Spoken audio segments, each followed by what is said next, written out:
Paranormal Andy, and Phantom Dark Dave. The Screaming Skull Podcast. Welcome to the Screaming Skull Podcast, a place where horror fans can feel at home. I'm Phantom Dark Dave, and I'm here with Abnormal Andy. Andy, it's our final Christmas episode. What's up, man? Hey, what's up, Dave? Yeah, it's our last episode of the year. Pretty excited to start a new year. How about you? Yeah, I'm feeling the same. I love the holidays before they get here, and then I feel extremely rushed when they're here, and then it's sad. I kind of can't wait for them to be over just so I can get back to the normality of things, you know? Yeah, I hear you. But, nothing screams Christmas, much like living in Dallas, Texas, where it's, 60 degrees and sunshine outside. Yeah, it's a little bit cooler up here, but I think it's going to be too warm for snow up here even. It's funny you mention that because that's going to be a fun reason for why I chose the runner-up segment today. But might as well tell everybody everything we're doing today, Andy. We're going to kickstart this episode with some horror news. And then I started to think, I know what the main event is, and I don't want to have two killer Santa Claus movies to review. What could we talk about for the runner-up? And I was like, well, it is a Christmas episode. What do I think of when I think of Christmas? And since we never get snow here, I always think of your movie version of Christmas, if you will, and that's always the most beautiful snow. And I was like, well, what movie do I love that has snow? Oh, I got it. And not only is it a perfect choice for that, it's also a classic horror movie, and that's something I said I wanted to do more of. So our runner-up segment today, I chose The Thing from Another World from 1951, the movie that John Carpenter's remake was based on. And then, our main event was the modern Christmas horror movie that you chose, which is really cool because it's Christmas Bloody Christmas? That's right, yeah. Yeah, and I had never heard of that until you brought it up, so I'm kind of excited to talk about it.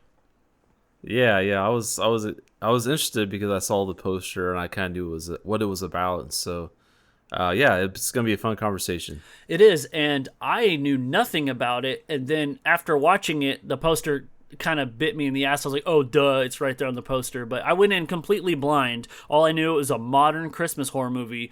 But when you watch it, man, it was totally giving me some 80s old school slasher vibes, if I'm being honest. Yeah, for sure. So, all right, man. Well, let's kickstart this thing like we always love to do, and let's talk about some horror news. Horror News. All right, so first thing up, we are both big fans of the Scream franchise, and they have released some more news about the cast. We're going to rename this to Scream News. Let's go. Yeah. So we talked about they added Isabel Mayon in the last episode. So now, just looking at the cast, they've got McKenna Grace on there, and she is from The Handmaid's Tale and I, Tonya, and Ghostbusters Afterlife. I don't know what role she's gonna play, but she's on there now. And a woman named Anna Camp, and she's actually from A Pitch Perfect, The Help, so she's been on some of that kind of stuff. There's a woman named Celeste O'Connor. She is from Ghostbusters Afterlife and Ghostbusters Frozen Empire. She plays the role of Lucky from those movies, so if you've seen those, that's who she is. And she played Nyla from Freaky, that movie. I haven't seen that one yet. And then we got a couple of guys. Asa German, he is from The Boys, plays Sam on The Boys. And that's pretty much it for him. And then we have a guy, Sam Reckner, and he is from The Fabelmans, playing Logan. I don't know. I haven't really seen that show or anything, but it seems like that's about all he's got of note. So it's interesting because it looks like they're casting a lot of younger people for this one. So I don't know. I mean, with the exception of Neve Campbell and Courtney Cox, it looks like the rest of the cast are fairly young people. So I don't know if they're and of course, and also Mason Gooding is also coming back as Chad Meeks Martin, I should say. So it seems like they are trying to still go with this as being like focusing on younger people, maybe. I don't know. Yeah, I'm getting the same vibes too. And I don't know if you heard me. I said boo when you mentioned The Boys. I've never seen The Boys, so I'm not booing the show. It just made me think of my bro Ed. Ed the Undead. He's always telling me to watch The Boys, and so it's just kind of a fun soft spot when I hear it. I like to bash it just because he likes it so much. But I did recognize the name. When you said McKenna Grace, I was like, why do I know that name? And it's not from anything you mentioned, because I'd never seen the Ghostbusters Afterlife or anything. But I started digging while you were talking. And, dude, yeah, Annabelle Comes Home. She was Judy Warren. She's their daughter. Oh, okay. Yeah. And then she is super popular. She's in all kinds of stuff. She was also in *Malignant*. She played young Madison, which is really cool. And then a lot of people will, if they have Netflix, they recognize her from *The Haunting of Hill House*. So, man, she's kind of a horror staple at this point. And even at her age, like, that's just amazing. Yeah, that's cool. So she's got some horror cred there. So She's got more horror cred than we got, Andy. Damn. That's true. Yep. So yeah, I'm always interested in our old slasher favorites that are coming back, these legacy slashers. I know what she did last summer. They've got some news on that, but I don't quite remember. I think it was like Julie James is coming back. I think that's official now. Okay. But that's the only other thing I know about that one. So, do you like that they're just calling it I Know What You Did Last Summer, much like Halloween just did Halloween 2018? And Scream got away with it in the fifth one because the M is the V, so that's kind of like Scream 5, but you can call it just Scream. But now it seems like that's the hit thing to do now, is when you air quote, remake or whatever, requel, whatever you want to call it, but you just call it the exact same name. Does that bug you at all? It does kind of, because I wish that they would just kind of, even if they said like Scream something, right? Scream, Ghostface, whatever. Ghostface Killer. Yeah, I'd be happy with that. Just something to differentiate the movies, because now when you talk about Scream, it's like, okay, Scream 2022 or whatever, and Scream 1996. You have to like say the date after it, right? Or else people won't know what you're talking. Or Halloween 2018, Halloween 1978. You got to kind of do that kind of thing. It's I think it wouldn't be so bad if it was like one movie did it, but I think the fact that it became a trend now is pretty annoying. Yeah, I think even like Texas Chainsaw Massacre. Yep. You got like Texas Chainsaw, I think, is one of them, and even the Netflix one, they just call it Texas Chainsaw Massacre.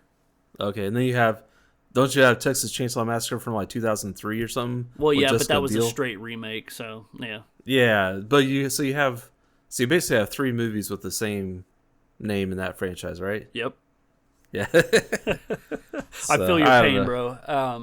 Like I said, I don't love the trend, but I'm afraid that trend is here to stay. But we're a couple of 40-year-olds. Kids may be like, "Shut up, it's cool," and I'm like, "I guess it is." I don't know. Yeah, old man shouting at clouds. Yeah, man. All right, go ahead. Let's interweave a little bit, dude, because I want to tell you about some horror movies that are at home, and I figured I kind of name one at a time, and we can take turns doing some horror news that way. And I'm going to start with a movie that I know you love, and I guess I'm shocked now that it's getting a 4K Blu-ray release, because I would have assumed it already had one, so short of it having a different distributor or whatnot, but The Faculty is getting a 4K Blu-ray release. I love that movie. How about you?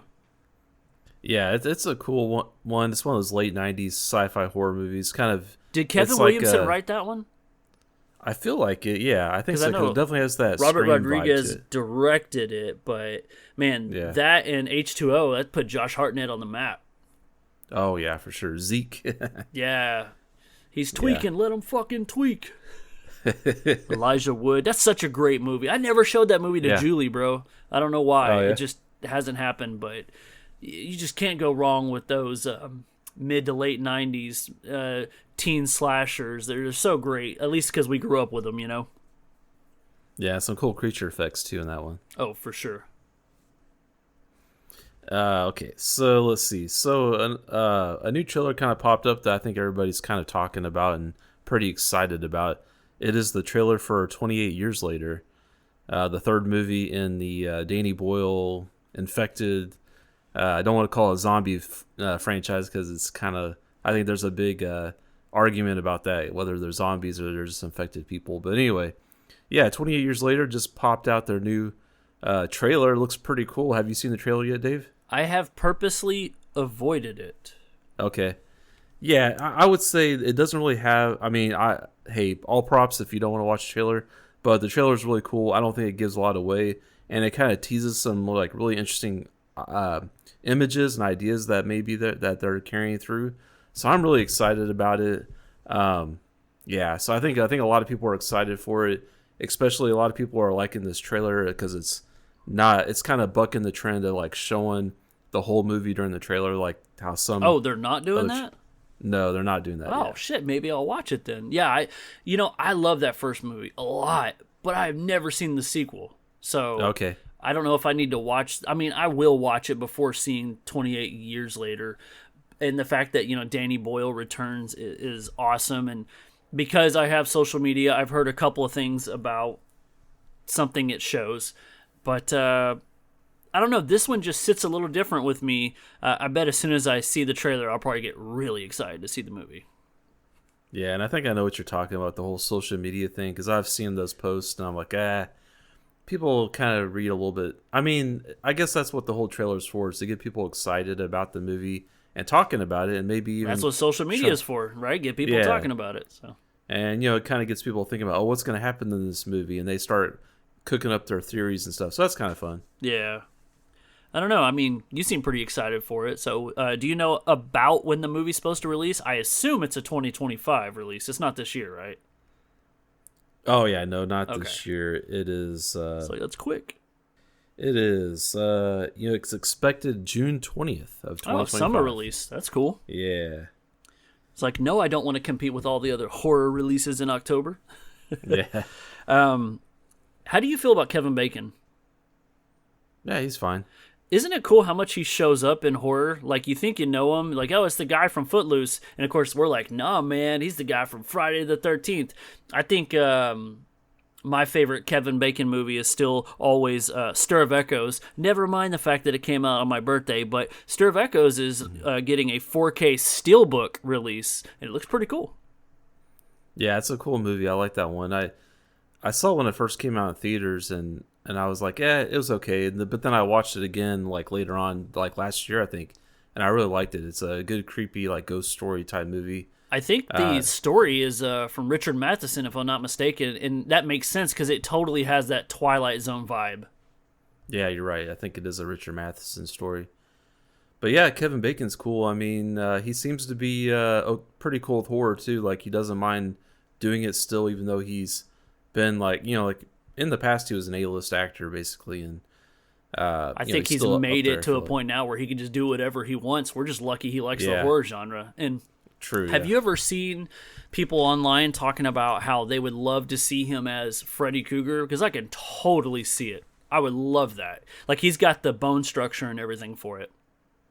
Okay, yeah, I it's hard for me to imagine it, but I would definitely give it a shot if they did it. You couldn't imagine Freddy Krueger dancing on top of a car? Thinking of Kevin Bacon, it always reminds me of this joke I knew growing up. People were like, guess what they found in Jeffrey Dahmer's shower? I'm like, what? And they're like, Head and Shoulders. I'm like, oh. And then I've heard another one where they're like, Kevin Bacon. That's what he had for breakfast or whatever. But hey, I got a weird question for you. Have you ever seen Kevin's bacon? And yes, I'm talking about his wiener.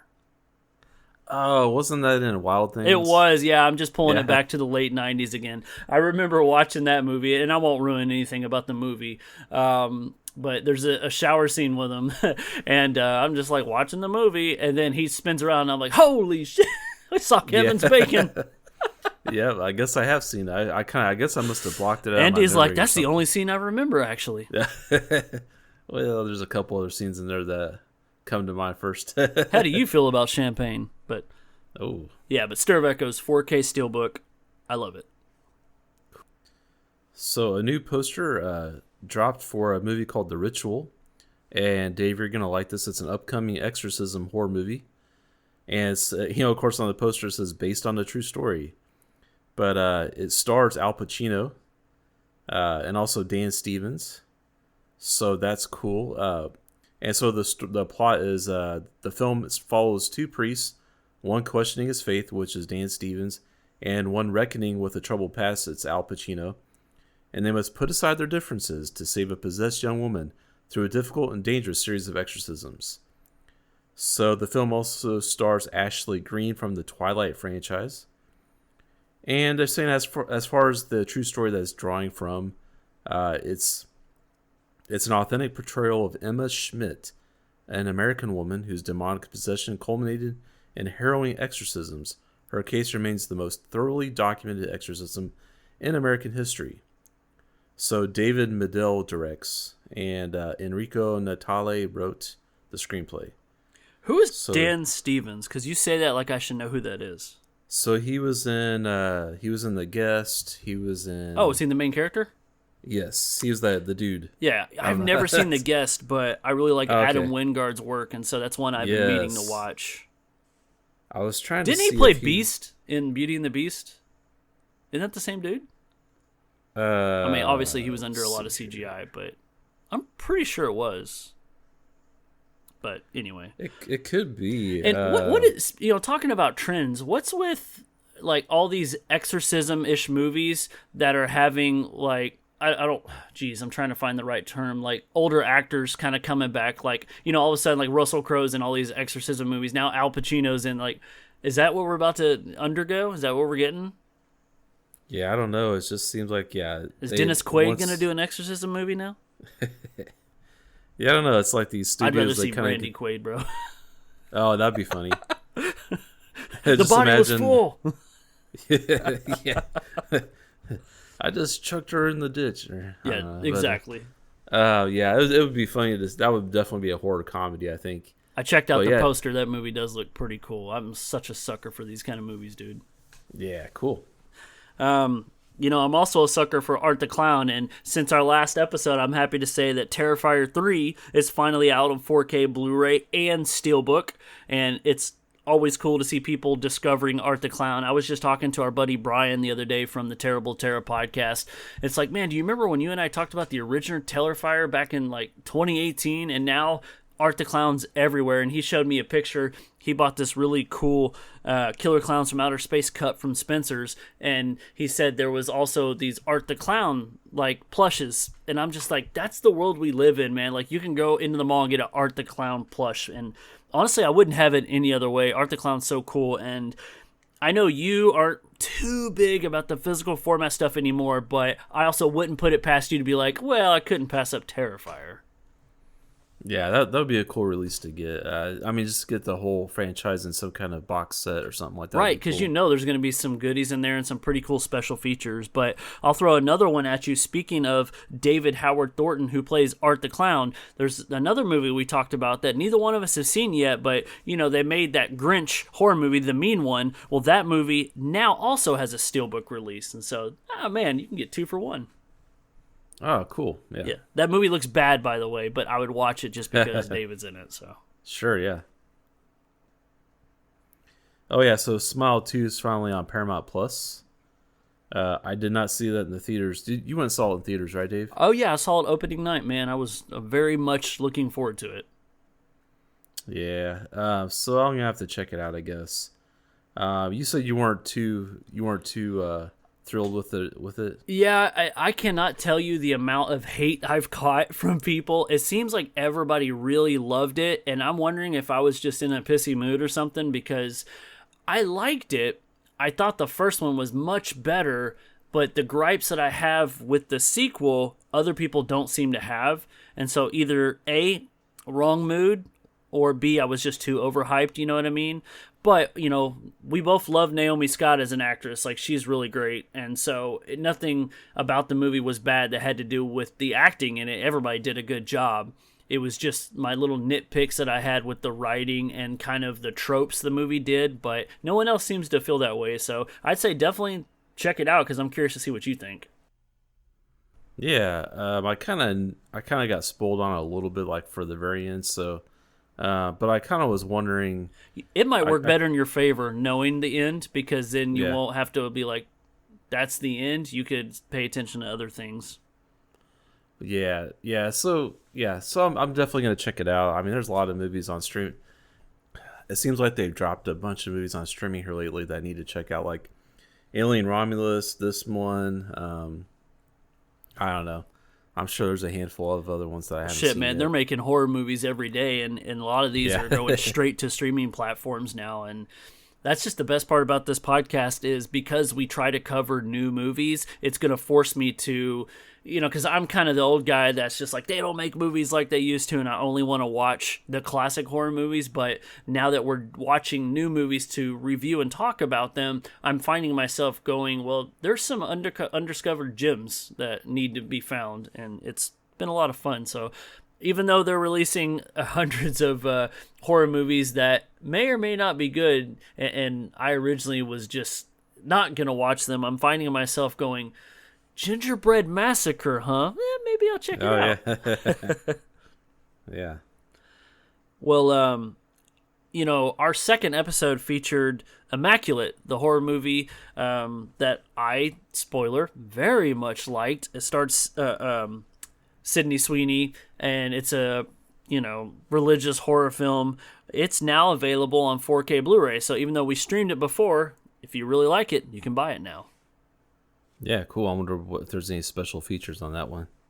I'll go ahead and I'll round this up, man. Last thing I was going to say is something that we don't talk a lot about, and that's almost like horror TV shows and series. And I thought it was really cool that I know that they made From Dusk Till Dawn. It was 3 movies, and then Netflix had its own original series. Did you ever watch that show? No, I never did. Okay, I think Paranormal Pat did, if I'm not mistaken, but people did like it. Well, the whole series is now available on Blu-ray, so if you don't have Netflix and you've never had a chance to watch the From Dusk Till Dawn TV show, I know, Kick, we should watch it sometime. It's now available on Blu-ray. So we're looking. So with horror news, we're kind of looking towards the future of horror things and the things in the horror genre that are coming out. But let's kind of take a moment to turn around and take a look at the past and take a look at a classic winter horror film in our next segment.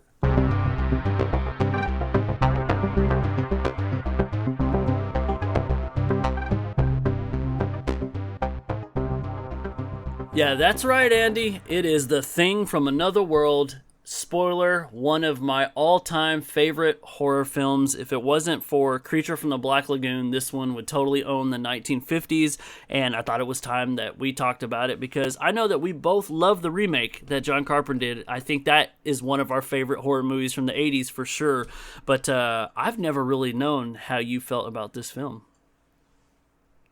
Yeah, it's one I've only seen a couple of times. I guess this would be like the third time I've seen it for this podcast. I enjoy it. I think like my impression of it was like, oh, it's kind of like a tamer version of John Carpenter's movie. But when you really sit down and watch it, it is really its own movie. I mean, it's not the same. I don't feel like with the exception of the setting in the Antarctic, it's kind of a different movie. Just because of the feeling, you don't have that bleak feeling that John Carpenter's has. The monster is definitely a little bit different, or quite a bit different. And then you just have, the kind of more witty dialogue. I mean, I guess you have witty dialogue in John Carpenter's movie too, but this one has a lot more dialogue to it. Just kind of a different feel, I want to say, than John Carpenter's film. It does, and dude, like, John Carpenter loved this movie growing up, which is why it's featured in the 1978 Halloween. Lindsay is watching The Thing from Another World on the TV, and it's crazy that John Carpenter's is a remake from this one, only in the sense, like you said, that this almost feels like a different movie. Like it's clear as day that it is a remake, but if you were like, oh, I don't like to compare the movies, originals and remake, it's too difficult, I like both, you can get away with it in this case because the original stands on its own as something that's a lot, it kind of takes some things from the book, but then it changes it, where John Carpenter's is a lot closer to the book because in 1951, there was a lot of stuff that they really couldn't capture on screen, I guess in a way to make it look so realistic. And you talk about the dialogue, like this movie was done by Howard Hawks, and he was known across the board. He did like westerns and comedies where he was able to implicate that like witty dialogue. And so it was kind of strange if you're not familiar with Howard Hawks, because much like me, everybody in this movie talks at a really fast pace, and you have to watch it multiple times to catch a lot of the jokes. Yeah, that's just kind of the thing that you see in these older movies. The dialogue is super smart, and there's like everybody has a joke, or it's just super witty. I really enjoy it.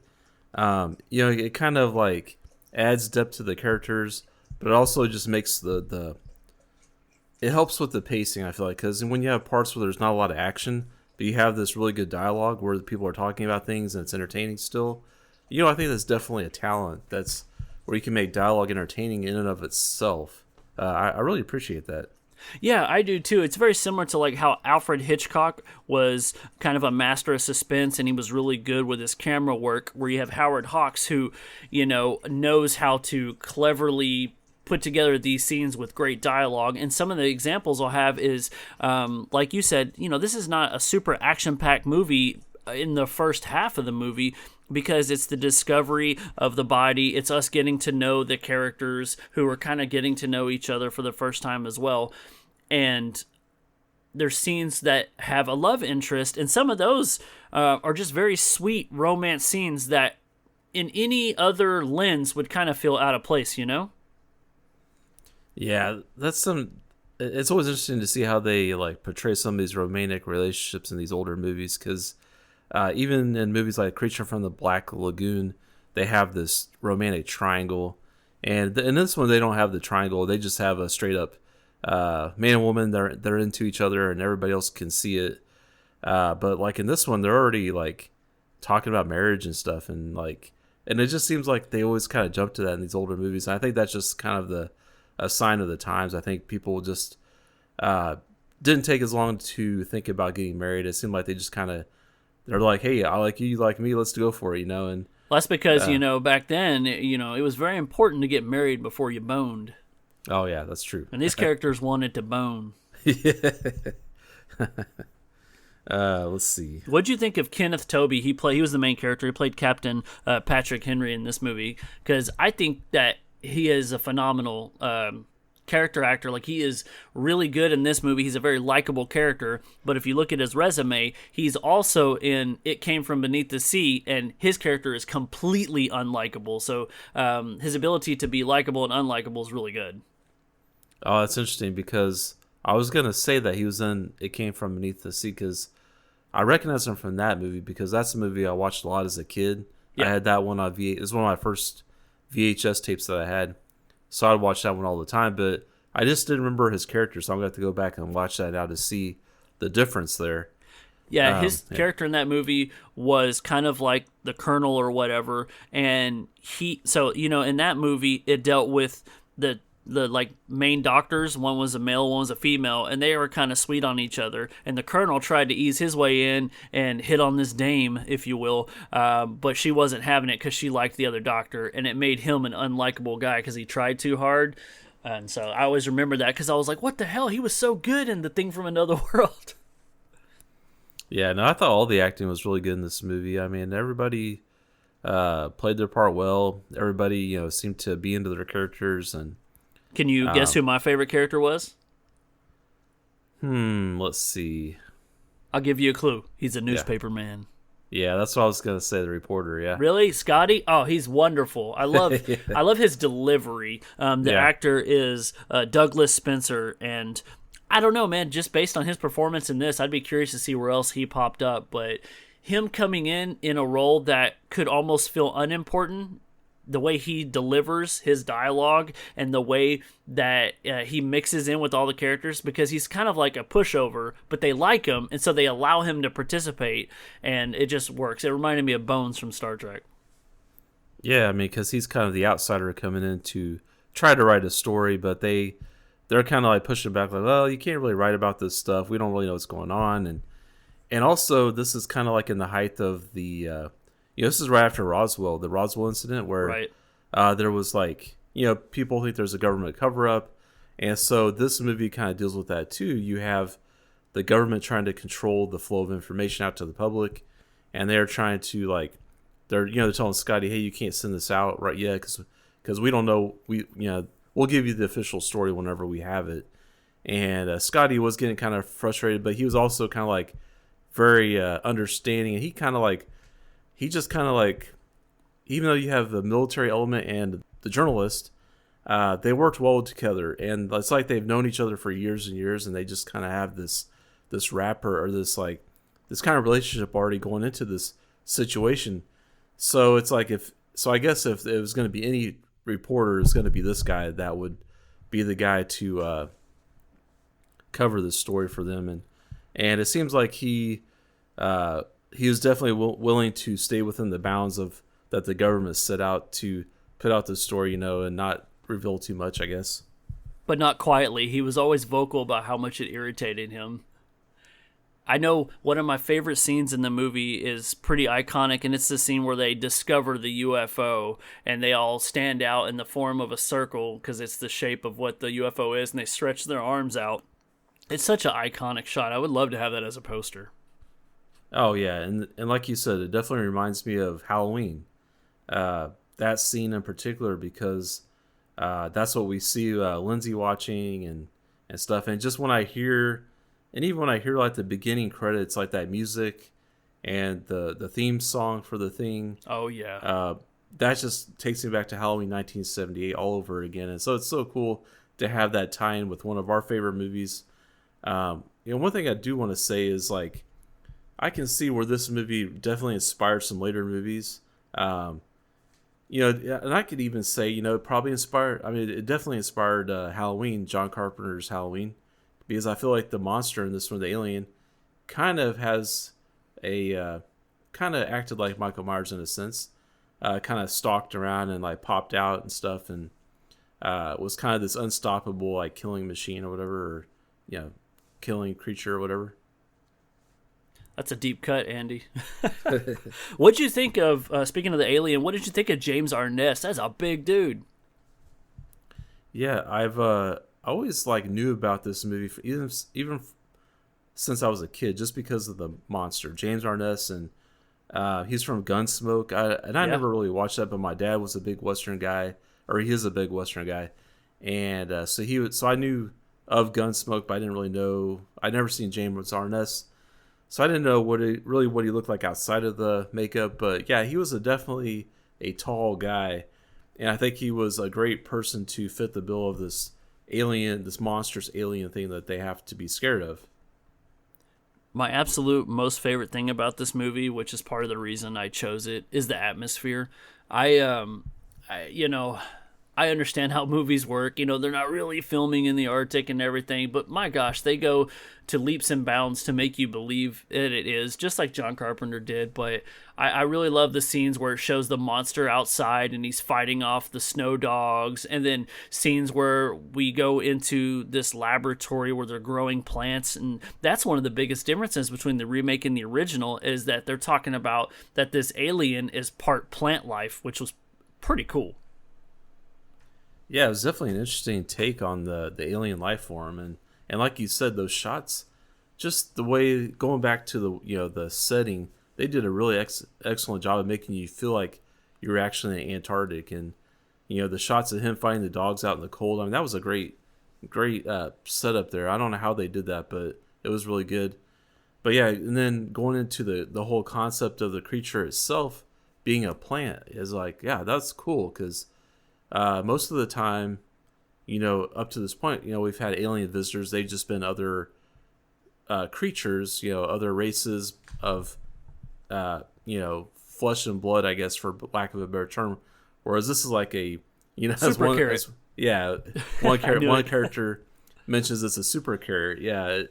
Yeah, it walks around and it doesn't really have blood. It has like chlorophyll, and it doesn't have organs per se. It's like, so how do you kill something like that? Because when you shoot it, it pokes holes through it, but it doesn't really kill it, So it's definitely a formidable foe for these people to overcome. Well, another thing that's really cool that this movie does that some other movies at the time didn't do is I felt like the main female lead, just saying that for one, is a total standout from earlier 1950s horror movies. Usually when a female was cast, it was in the damsel in distress role. But this one, though she's not like the main character of the movie, she stands on her own 2 feet really well, and she has a lot to do, and she ends up coming up with the one of the ideas of how to kill it, because she's like, boil it, flame it, you know? Yeah, like, yeah, what would you do with a vegetable? You know, cook it. Right. Yeah. Yeah. And that is some of the other really cool visual scenes of the movie, is whenever, my God, they pull out a flamethrower and set the thing on fire. Yeah, I mean, it's you know, and back then, you know, they didn't have All some practical, of the bro. yeah, everything's practical. They didn't have probably some of the safety thing that they have now, or even in the 80s or whatever. So Yeah, they're like, hey, how long can we light you on fire? yeah. One thing that I thought was cool was some of the, you know, talking about special effects. I really liked how they did the special effects with the creature.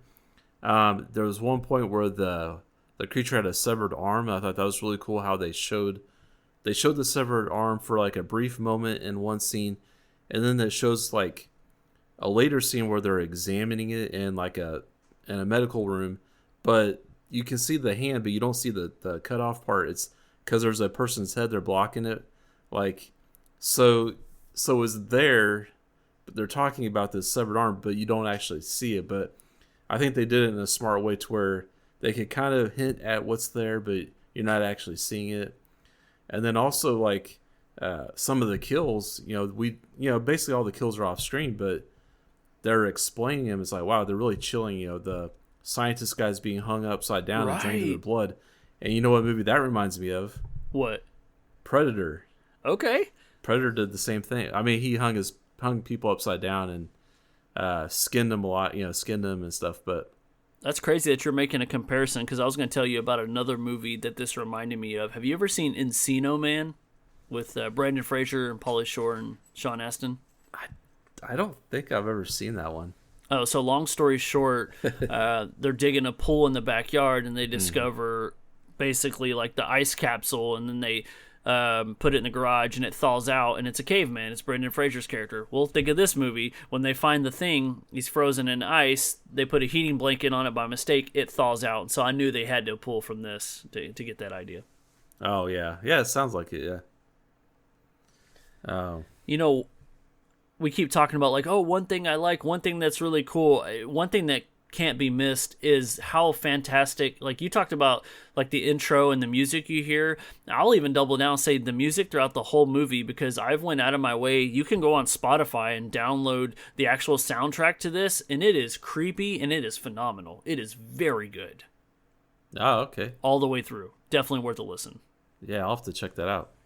And so everything, you know, like I just said, the music to the visuals and, you know, the witty dialogue we talked about, the great acting, like, is the reason that I chose this for the middle segment. I can't recommend it enough. Andy, I forgot to tell people it's available on Tubi. So if you've gone this far in your life and you haven't had the opportunity to see it, but you've seen John Carpenter's remake, it's worth a watch. You owe it to yourself to see kind of where it all started. If you're not going to be like Andy and actually read the short story it was based on, because he's done that and I haven't, go on Tubi and watch it. We can't recommend it enough.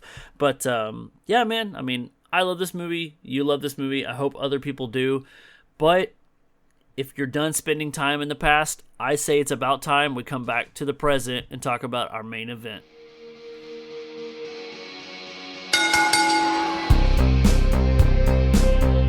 The main event.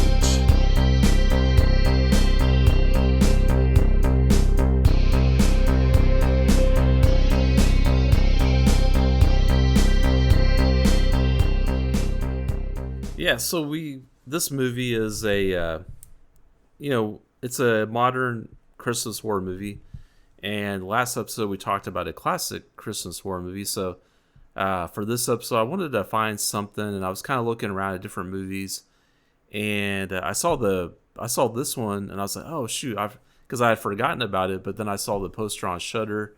I was like, this one looked pretty cool because it's basically, you know, to break down the story, it's an animatronic Santa Claus kind of goes haywire and starts killing people. So like, oh, awesome! This sounds like right up my alley. So yeah, that's why I picked it out, just based on that premise, and the movie poster looked cool. I didn't really know anything else about it. So yeah, and as far as like the people that stars in it, the only person it only really has one recognizable guy that plays the sheriff, and was it Jeff Daniel Phillips? Yes. Yeah. Rob Zombie fame. Yeah. Yep. Yeah. Speaking of that, so I guess I'll just kind of come out of the gate. Kind of, if you're curious of what this movie is like, I'll sum it up. It's like Rob Zombie directed the Terminator. So I'll say that. I actually would back that up. That's a really great description. But but yeah, I mean that's really. But as far as people, I didn't recognize anybody else in this movie. Actually, so there is somebody that you did not recognize, but you actually know who it is. Did you happen to see who played the animatronic Santa? I saw the name, but it didn't ring any bells. If you were to look at the actor's face or look at what they've done before and see, you would completely recognize this guy has been in so much stuff. And I'm watching it, and I know that there's a person playing this robotic Santa, at least in the first half. But I'm like, man, they're doing a really good job. I wonder who that is. And I saw the name, and I don't know the name. Like, I can't, it's not like a name I know. And so I go and look it up on IMDb, and then I'm frozen in my tracks because I'm like, is that who I think it is? And I look at it, and sure enough, it is. So the guy who played the robotic Santa's name is Abraham Ben Ruby, and I know that face. And so you click on it, and you realize, holy shit, this guy's been in a million things. Andy, this guy was in Without a Paddle. Have you seen Without a Paddle? No. You've never seen Without a Paddle? Nope. Oh, my gosh. All right, well, this guy has been in things all the way back to as early as, 1989, showed up in Growing Pains, showed up in Blossom, was in tons of TV stuff, was in episodes of Married with Children, Roseanne, Grace Under Fire. He was in The Shadow, tons of 90s fame. He was in Wings, but he was also in Twister. He had a role in Twister. He was one of the guys that rode in the van, but I also knew him. He was one of the bad guys from George of the Jungle. And so I will go as far as saying he was a big staple of the late 90s because he just kind of popped up everywhere. But you should seek him out because he's in at least one episode of The X-Files. Interesting. Okay.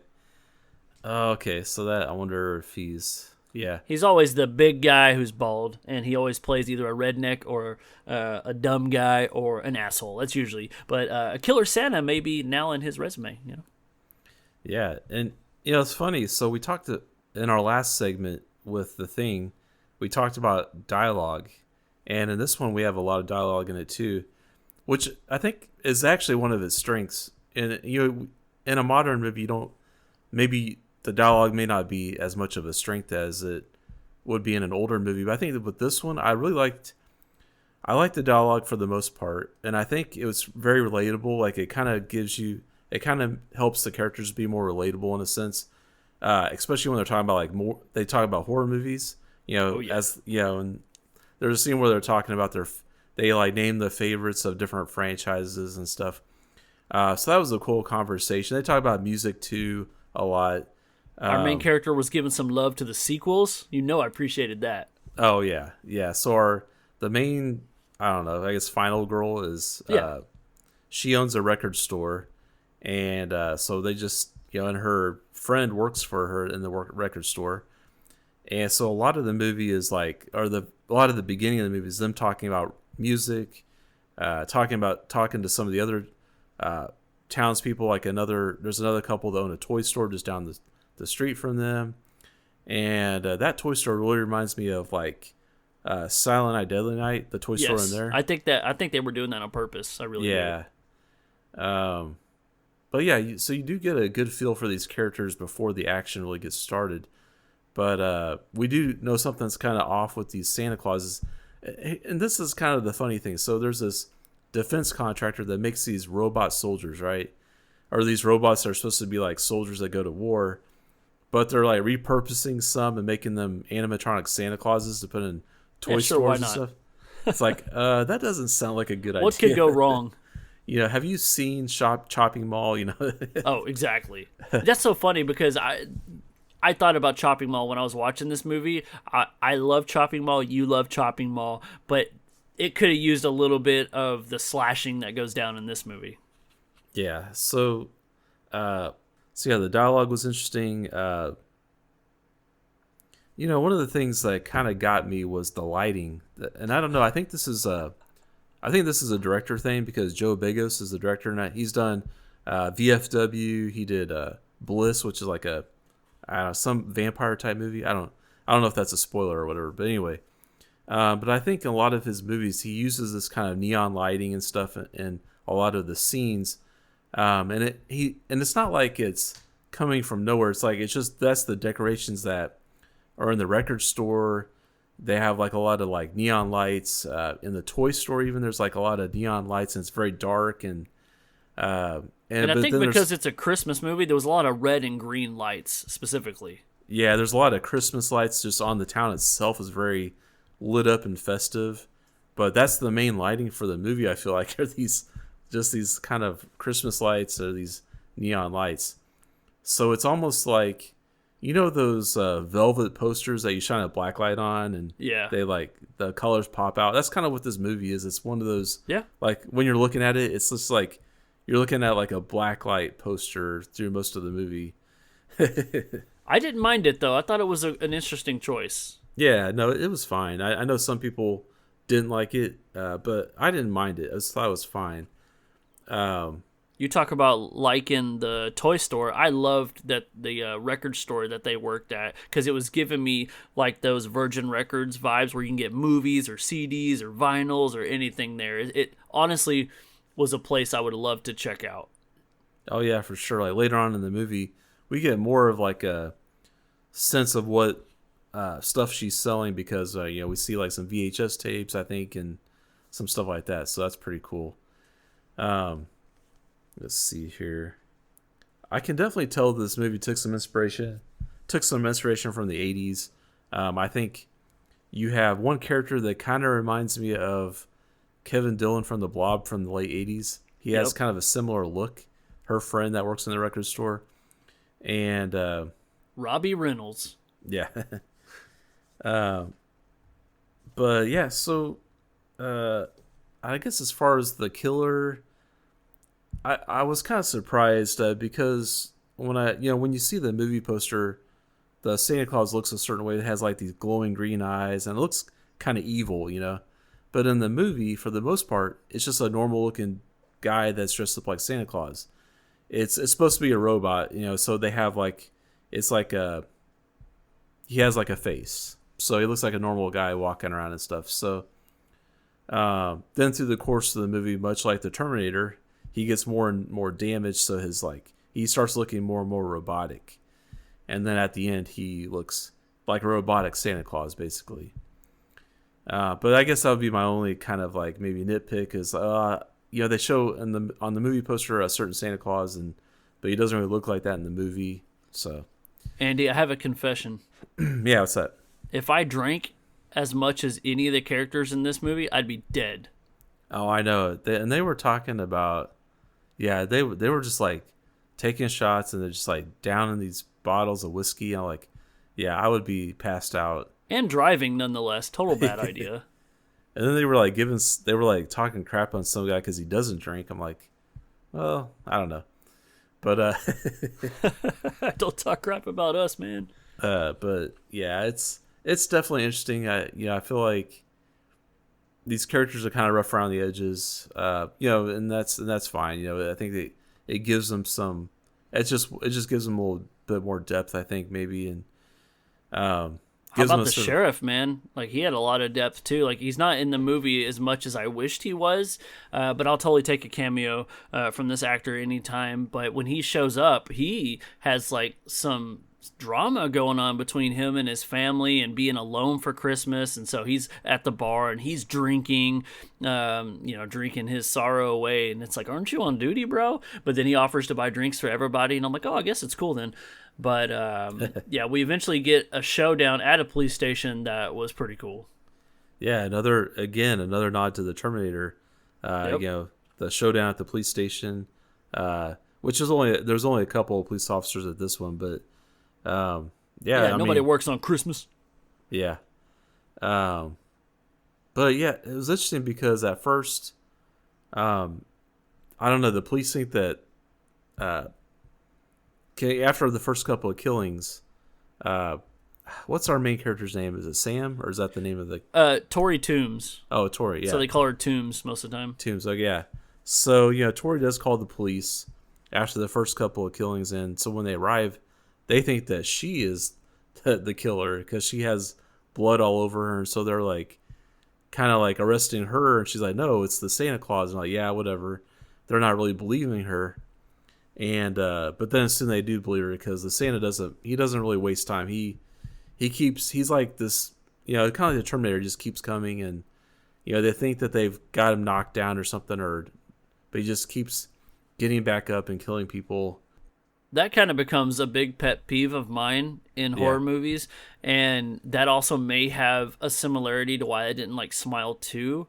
Not for the exact reason, but there was a repetitive thing they kept doing that I didn't like. And in this movie, I'll come out of the gate, I liked the first half much better than the second half, because I enjoyed learning about the characters. I enjoyed all the relationships because it felt authentic. I enjoyed the setting. Everything about it that almost made you forget it was a horror movie was kind of the best part to me. When it got down to the Santa Claus killing people, I like it. Like you said, he wasted no time. He didn't care who saw him. He didn't pretend to be an animatronic anymore. He just moved around and killed you. We got really cool, like, Santa Claus POV vision going on. And then when it transcended into more of the face getting peeled, now I'm a machine, chasing our main character, when it became that cat and mouse thing, it started to drag for me, man. Yeah, I hear you. And I was wondering why she didn't just run away. Like, she kept trying to hide from it, or trying to stop and go in this building, go in that building. No, just run away. Just get in a car and just get, But I guess, maybe she figured that she couldn't run from it. And I didn't really understand why it was chasing her, other than it was just somebody that she saw, or she was just somebody that the robot saw, I guess. Like one of the first people that it saw after it started going crazy. I don't know. It kind of kills anybody that it comes interaction with, and so I'll chalk it up to being a job not done yet. Like, she escaped, kill her, that's just the way it goes. And maybe that comes down to, like, the defense mechanism programming that was in it, like leave no survivors or something. Right. Yeah. But the aesthetic was really cool. And even though I didn't love when it became Total Machine, I can't fault for how cool it did look. Like, they spent a lot of money getting this exact image down that they wanted, and it sells, it works. Nothing about it looked cheesy. I start to really fall off when I'm like, oh, that's a cool way to end it. Oh, it's not over yet. And then all of a sudden, like, every time you do that, I'm going down a notch. Yeah, it's like, okay, well, she thinks that she's killed him, and he gets back up again. And then we kind of get to the point where it is like the Terminator, and they're both just like, they're both crawling at this point. Yeah. Like, she's hurt, it's hurt, and the robot is crawling after her, she's crawling down the street or whatever, or crawling, So it kind of gets to the point of, like, who's just going to, like, do the finishing touch on the other one first, basically, or the finishing blow. Right. And it, unfortunately, it gets kind of long-winded. Like, the first half moves so good at such a great pace, and you're having fun. Once we start killing off all the characters and we're mostly left with our final girl and the Santa Claus, she is a really, really good actress. I was honestly really taken by her, and the idea that she hasn't done too much stuff before. She's well on her way. Like, people probably already like her from some things that she's been in, but this is my first time seeing her, and I was sold on her as an actress, and especially as, like, carrying the movie on her shoulders. What it boils down to me is, I think you're 100% right. I wasn't putting the connections to Terminator as much because I didn't grow up loving Terminator as much. I know that's going to get me a lot of hate. I'm sorry. But I see it now that you bring it up, and I think that maybe the director, it's kind of like his ode to it, and I think people might really like that. And so I didn't go read reviews to see what people liked and didn't like. You talked about people didn't like the lighting or whatever, but I can't conceal the fact that the pacing on the second half really dipped for me, and it made me a little disappointed in it because this thing was going strong for so long. Yeah, so, I mean, I think, so talking about, like, rating this movie, I think I'm going to give it a 3 out of 5 Screaming Skulls. Yeah, man, and I'm actually right there with you. It's middle of the ground horror movie. I wouldn't call it a bad movie. I'd say it's an all right movie. It's definitely worth your time. And so because I put it in that category, I'm also at a 3 out of 5 Screaming Skulls. So it's definitely got me more interested to see more of Joe Begos' work. Like I say, he did VFW and Bliss, which are two other. I think VFW is more of like an action movie, kind of like it's almost like Assault on Precinct 13, something like that. Bliss is more of a horror movie, I think. So, but I'm definitely interested to see more of his stuff, to see what else he does. And yeah, so it's definitely not a bad pick for. This is definitely not a bad pick if you're wanting to see a new Christmas horror movie.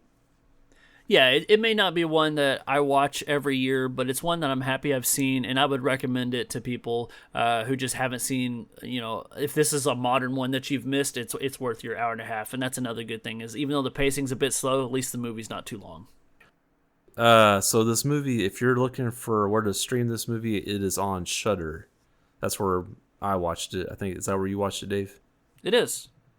So that'll do it for this episode, and this is our last episode for the year, so I just want to wish everybody happy holidays and happy new year, and looking forward to the new year, and I got some cool things coming down the pipeline, and even like some guests, I think, coming up, so that's pretty cool. Kind of excited about that. And we are out there on social media. Me and Dave has this thing going on TikTok where we kind of have this back and forth thing going. It's pretty funny. So come over there, check us out. Screaming Skull Podcast on we're on TikTok, Instagram, X, Facebook. So all of those, we're come check us out. And so we try to be everywhere, but if there's anywhere that we're not on the socials, let us know, because we want to be where you can find us. End of the year, Merry Christmas, guys. Like Andy said, we got some new stuff planned for the beginning of the new year. I'm really excited for it, and we're still taking requests. We got a little list that we're going to be starting to knock out next year, and so it's going to be a lot of fun. Yeah. So that wraps up this episode. Until next time, I'm Abnormal Andy. And I'm Phantom Dark Dave. And thanks for listening to the Screaming Skull Podcast.